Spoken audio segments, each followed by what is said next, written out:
What is going on, guys? Welcome back to Talking Jets with Tigo. My name is Tigo, and today we're going to be doing a full half-season review, talking about the expectations, what we saw, what we didn't see, what we liked, what we didn't like, and everything like that. And as you can see, this way, that way, right next to me is Ryan from Jets Talk 24/7. What is going on, man?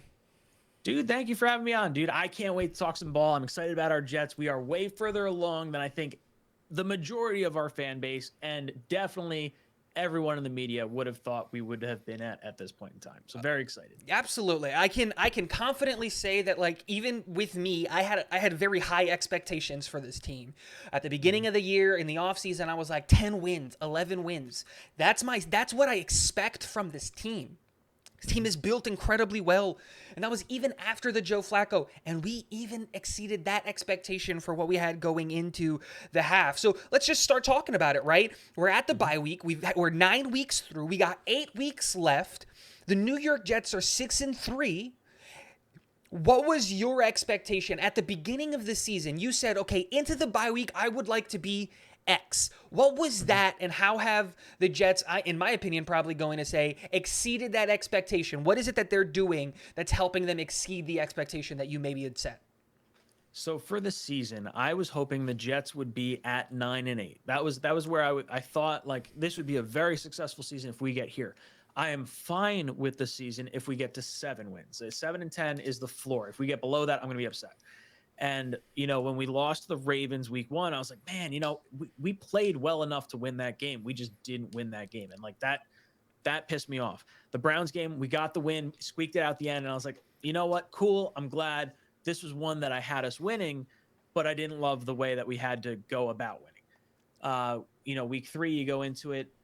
Who's week 3? Week 3 was not the Steelers. Bengals. Dude, frustrating. You watch John Franklin Myers get the late hit. Yep. We missed the tackle with Whitehead, and guy runs 60 yards for a touchdown. Drives me up a wall, but that one I felt like, okay, we lost. So, like, as I'm going through each one, Steelers game, Zach comes back. We win in the fourth quarter. Awesome to see. And you're going through each one, and you're like, okay, this is really good. We're 6-3. Dude, at the half, or at the bye week is where I thought we would be. I thought we would be right around 5-4, 4-5. That's honestly where I thought we'd be. I didn't think we'd win the Bills game. I thought we would sweep the Patriots. So losing last week really kind of irked me, especially because we played we were the better team. Yeah. We were the better team in 2 of our 3 losses. And we were the worst team in 1 of our wins. So like it's a weird like kind of dynamic to kind of see. It all sort of balances itself out, right? Absolutely. Yeah, dude, I don't know. I thought we'd be right around 4-5, 5-4 at this point in the season. So the Jets have exceeded my expectations by at least a win or 2, 100%. And beating the Bills exceeds that even higher. Oh, absolutely. I'm in that same boat. If you watch back the video that I made predicting the season, right? And we talked about this before we started recording. Mm-hmm. I said in that video, the New York Jets, there are 3 losses that are 100% on our schedule. I said there's no way we win these games. 2 of them were the Buffalo Bills, because I said it's not that I don't think that I said we're going to be competitive in those games, but I thought Buffalo, I got caught up in the hype. I said Buffalo is that far ahead of where the New York Jets are. And then the other one I had was the Denver Broncos. And it wasn't because I believed in the Broncos. It was because playing in Mile High, now that we've won that game, I'm gonna stand on this, and this is the hill I die on. Denver should not be allowed to have a professional sports team. You shouldn't be able to go up there and play in that like you can't breathe. It's insane. And I said that due to that fact and the fact that we're probably going to be a run first team, we probably lose that game. And I was wrong on both accounts. I had us going in 5-4. I had us winning the Ravens game and losing to the Browns, and I was wrong there. And then I was right every single other game except for the last 3, because obviously I had us losing to the Broncos. We beat the Broncos. I had us beating the Patriots. We lost to the Patriots. And I had us losing to the Bills. And then so I had us going into the bye 5-4, and I was super happy with that, because as we all know, the schedule gets relatively easier on the back half. And I said we end the season 10-7, and we get 5 wins on the back. We're a game in hand in my eyes, the way that I look at it. And I think the best thing that you said was the Patriots game we were the better team. Like, hands down, by far and away, on defense and on offense. If Zach Wilson just doesn't have his second worst game in his NFL career against the Patriots, we probably win that game, like, handedly. So it's one of those things. I feel super confident week 11 going up against the Patriots, and we'll transition from, our expectations going in, because I feel like we all kind of, well, let's talk about this, right? Who's players specifically, when you look at their trajectory, their growth, and what you wanted to see from them, like, who's exceeding expectations? I know, like, Sauce is probably going to be the easiest one to say, right? So let's not say Sauce, because we know he's the best corner in the NFL. Like, not best rookie, best corner in the NFL. I'm not going to have that argument. I believe that. But who, like, player-wise, free agents or second-year players or anything like that, did you think exceeded expectations? And who do you think's underperforming at the level of what we thought they were going to be at? Yeah, look, Sauce is my dude. Oh, yeah. I love me some Sauce. You and I talked early on. I was like, dude, I'm all about the Sauce. And, like, I was getting ripped for the, we got to take an edge rusher. No, I'm telling you, like, Sauce is going to be the guy. Didn't think he'd be this good. The guy's incredible. So, yeah, him withstanding, I would say guys that have exceeded expectations. You know what? It's weird. Michael Clemens is definitely one that jumps off the page at me. Like, I thought he'd be pretty decent, but, like, he's been fun to watch. LaMarcus Joyner and DJ Reed. DJ Reed, I think, as much as I was excited to get him, he might be a top 5 cornerback in the league. Like he's incredibly good. His knockdown on that long pass to Stefon Diggs this past week, amazing. Because he was beat. Phenomenal football. The guy has been incredible all season long. Like, it's hard for me to, like, because then I go, like, I say, like, oh, CJ Mosley, like, I wasn't expecting a lot from him. Like, I was expecting to cut him at the end of the season. Now I'm thinking, like, let's restructure this guy and bring him back. Like, I really like CJ Mosley. Dude, I love this team right now. I agree. Like, it's insane. Love it. I caught myself saying this. I made a video about, like, Joe Douglas got to get to business, right? We're halfway through the season. We got 26 players on expiring deals. Who are the people that we maybe start having conversations with? Who are the people that, like, because I thought, like, you got to start probably having that conversation with Nate Herbig, Sheldon Rankins, yes. Quincy Williams and Quan Alexander. I'd like to bring both of those guys back. All 3 of our running backs, not named Breece Hall and Michael Carter, on expiring deals. I'd like to bring all 3 of them back to compete for running back 4. And I was like, so Robinson, what's really nice about him is he's a restricted free agent. You could slap the original round tender on him or a second round tender. If you want to get a little more expensive, you could spend the first round tender on Bryce Huff. Now you're like wheeling and dealing for, like, I don't want to say pennies, but, like, definitely cheaper contracts for good quality players. I think Huff's earned an extension beyond the tender, though. I think I look at Huff and I go, this is crazy. This is a crazy thought, but if we needed to save $15 million because we're about to pay Quinnen Williams $28 million, and he deserves, still at that contract, he will be underpaid.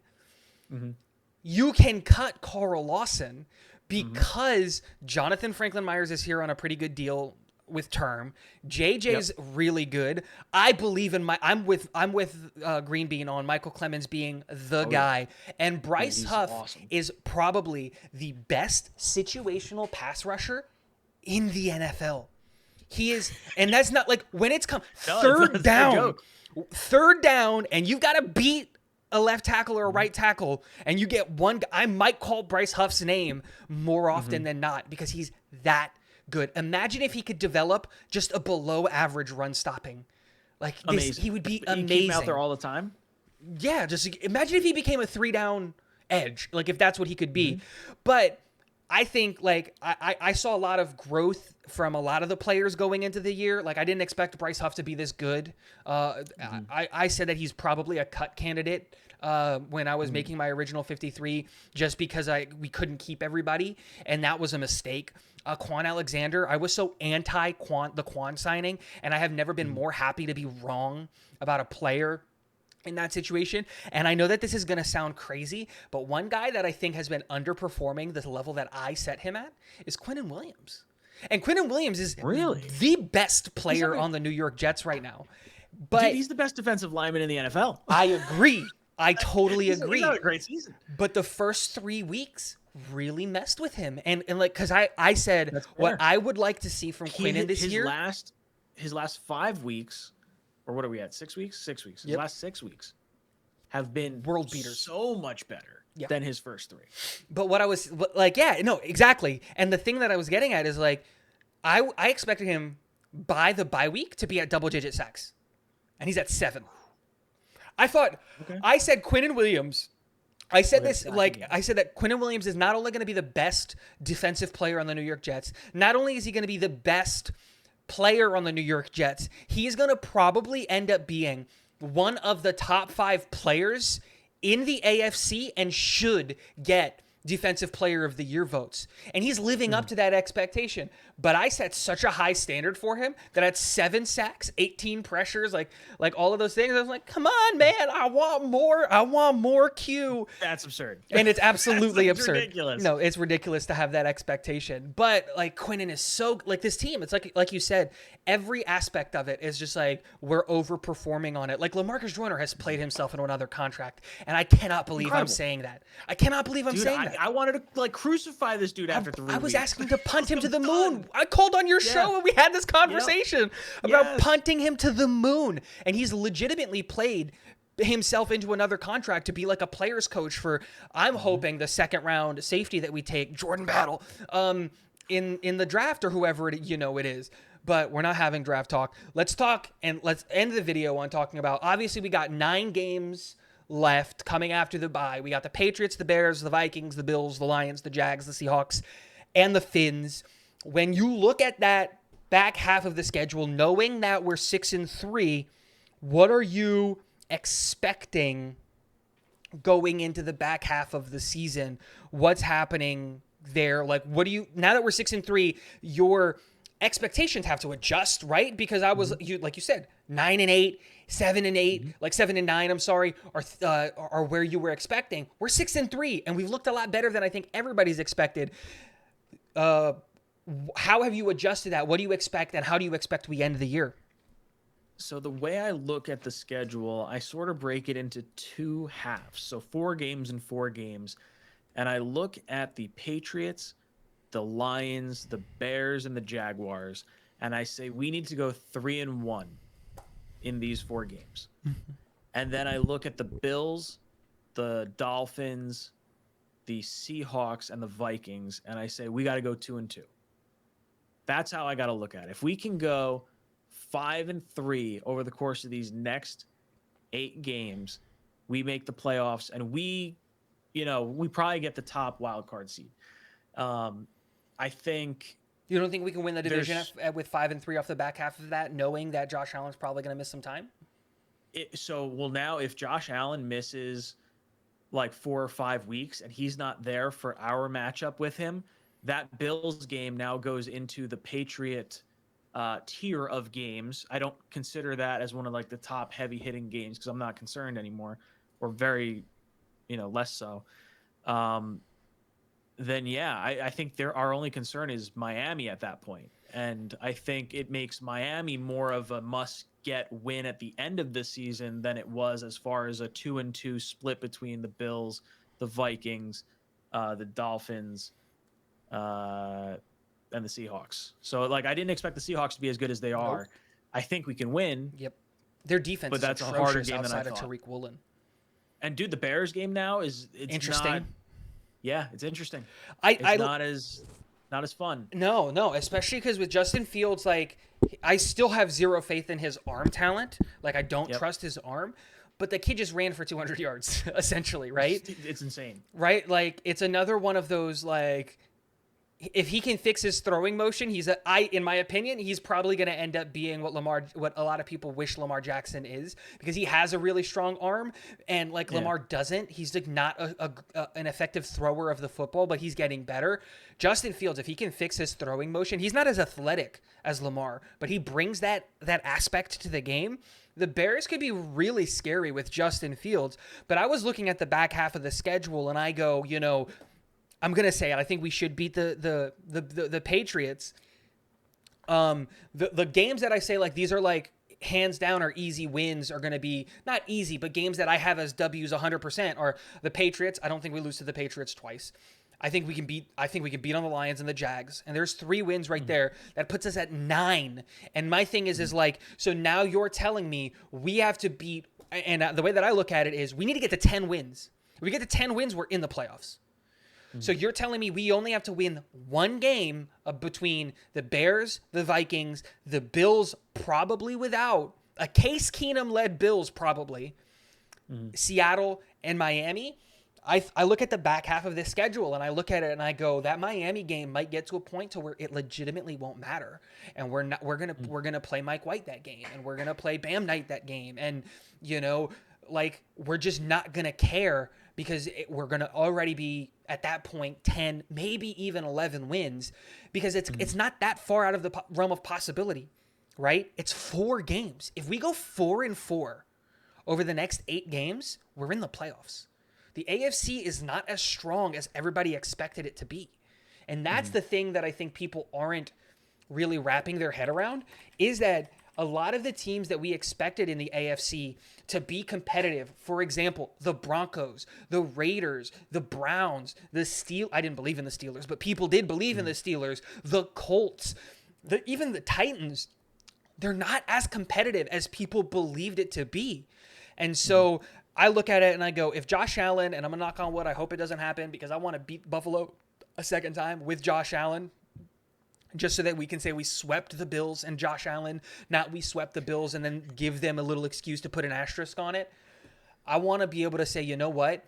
We won those games. We're in the playoffs, because I think what's ultimately happening, and I know that I'm always the eternal optimist, but I look at it and I go, the New York Jets are now legitimately in the conversation for not just walking away with a playoff spot, but walking away with the number 1 spot in the AFC East and having the number 2 seed behind only the Kansas City Chiefs, because I don't think the Bills are going to run away with it if they keep having these problems on offense and the defense stays hurt.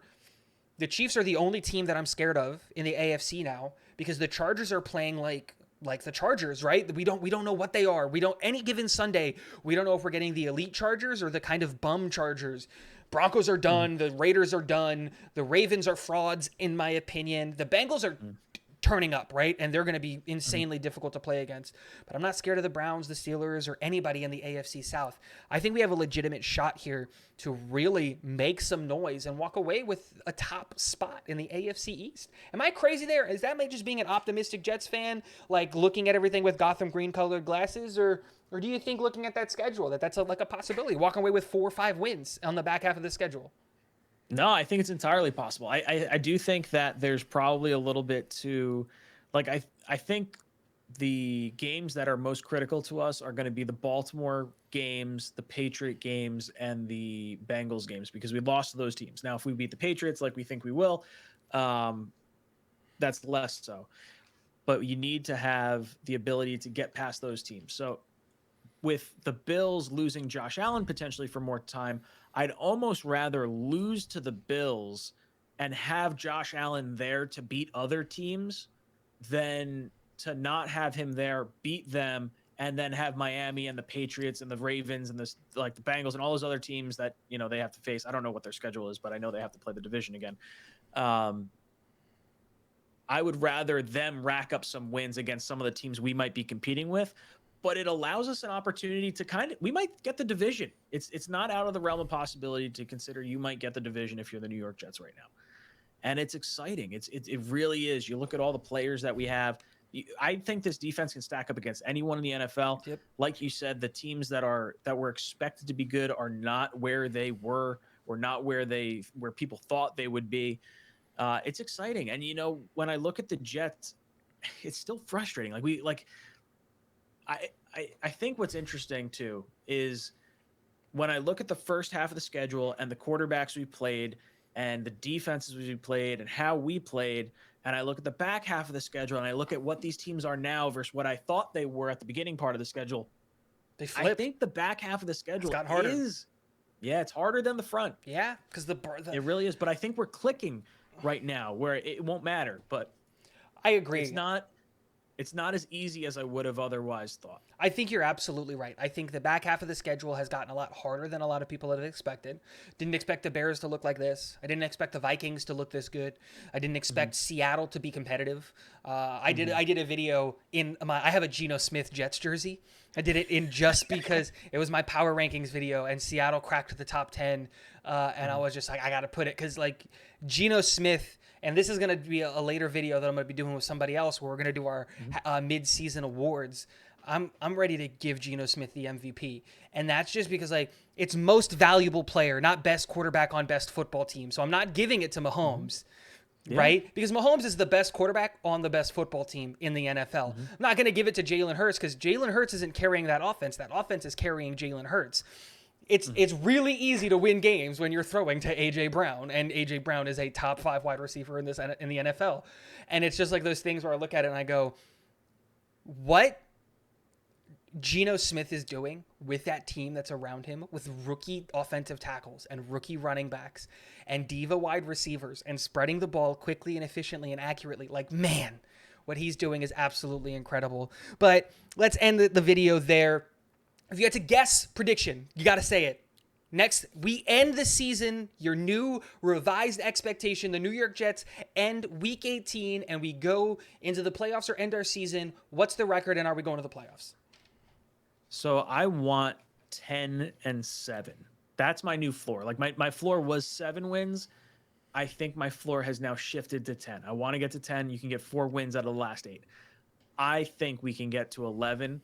With like the off shot of 12 if there's no Allen in the Buffalo game. I think it's really interesting. I cannot wait to see where this team goes because the offense hasn't even clicked on all cylinders yet. Like Zach Wilson's not playing at 100%.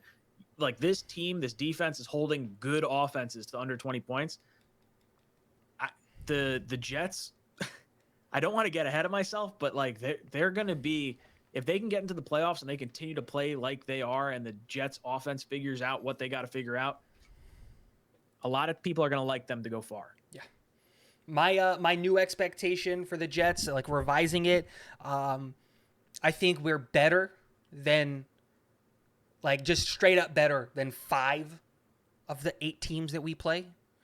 And I think those other 3 teams that I think that I'm not saying that they're better, but I think that we can stay competitive with.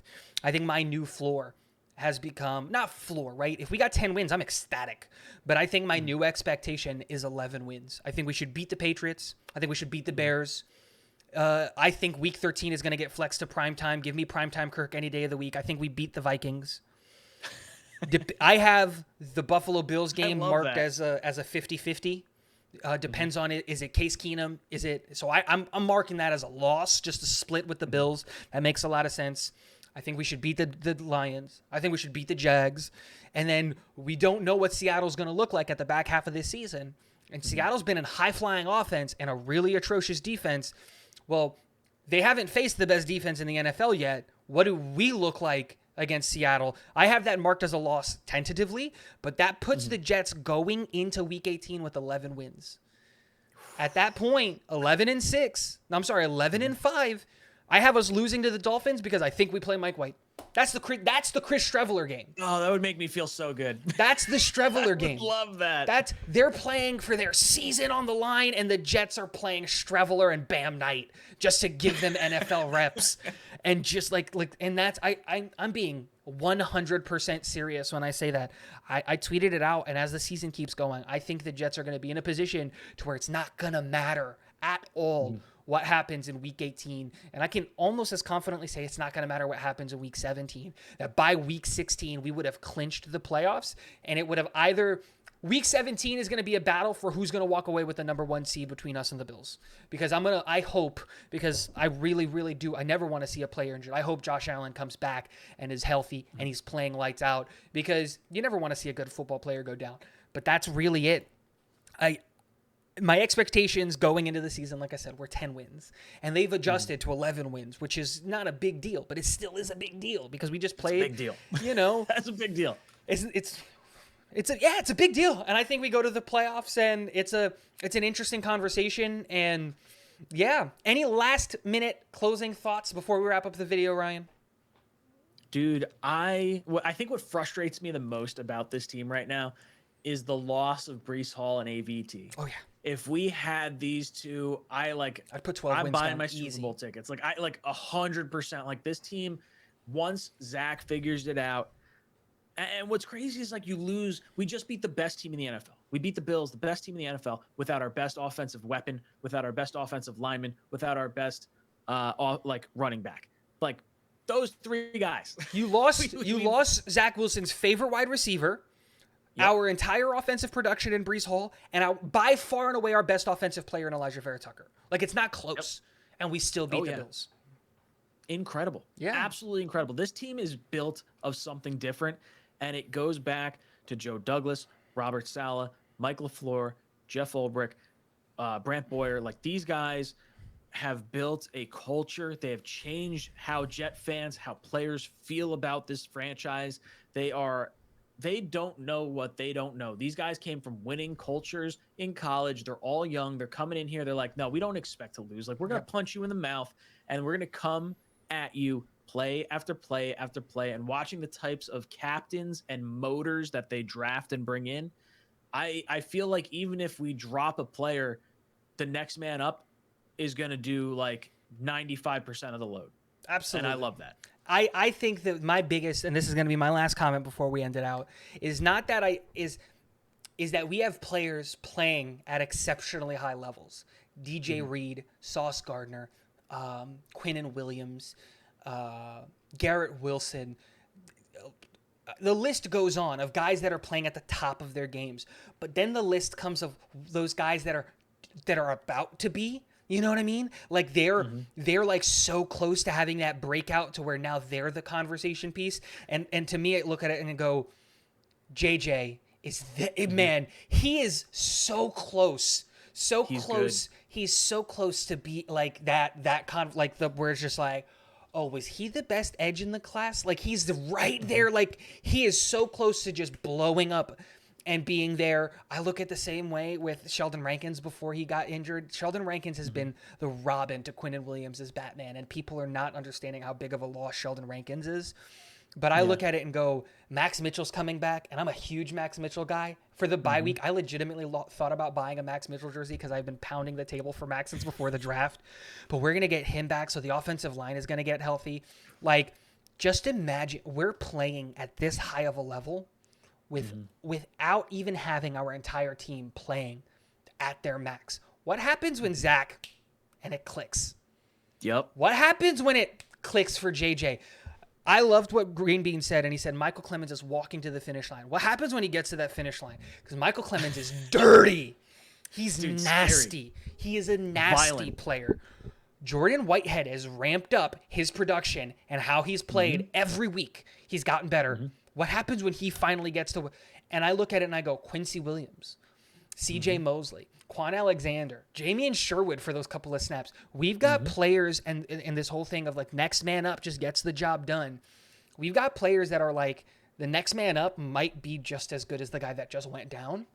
And I feel like so confident. Like there's only one position on the football field where I was like, this guy can't get hurt. Two, I'm sorry, because I don't trust the backups. And that was, and I was wrong on one of them, was Sheldon Rankins, because I didn't trust Solomon Thomas or Nathan Shepard, unfortunately. And Nathan Shepard looks different. He played exceptionally well against the Bills. I don't know if you watched back the All-22, but the other one is Zach Wilson. If Zach Wilson stays healthy and plays for the rest of the year, watch out. The Jets are coming, and we're going to make some noise in the playoffs. I love it.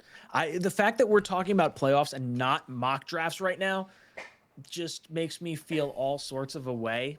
And I want to keep feeling this way. This is what football is supposed to feel like, and it feels good. It's hilarious because of the bye week, I had told everybody that I would do my first mock draft on the bye week, so I'm going to do it.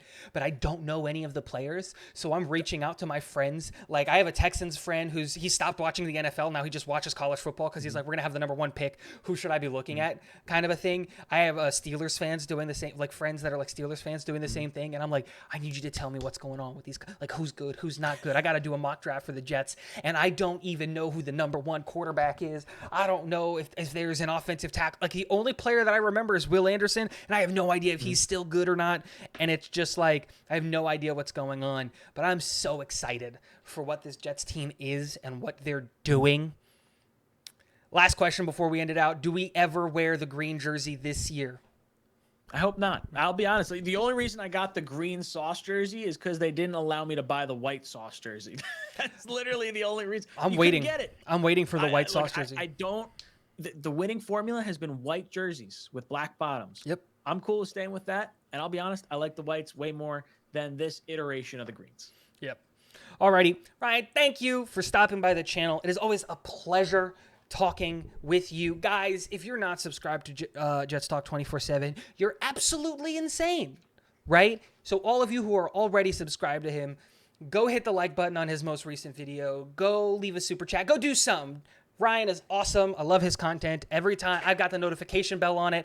I love it whenever he drops a video. It's very, very cool. And it's cool to know that there's another Jets content creator out there who also has a baby and is going through that same kind of stuff. Because I think our kids were born I think it was like 8 days between each other. Weeks. Yeah, it was like within 2 weeks of one another. Because mine was the 13th of June and yours was what, the 17th. Yeah, so it was a week. It was like 4 days, right? So it's cool having that. It's really cool having you on the channel. Thank you so much for being here. Guys, if you haven't already, get into the comment section. I should have said this earlier. I love the comment section. It is going insane. I would never try to control you guys, but I try to respond to every comment. These conversations in the comment section is why I started this channel. Go do all of that stuff. Ryan, thank you again for stopping by. Any last minute announcement or anything that you want to tell the people? We're playoff bound, baby. Hell, I love it. Yes. Guys, thanks for stopping by. Thanks for hitting the like button on your way out. And last but not least, go Jets.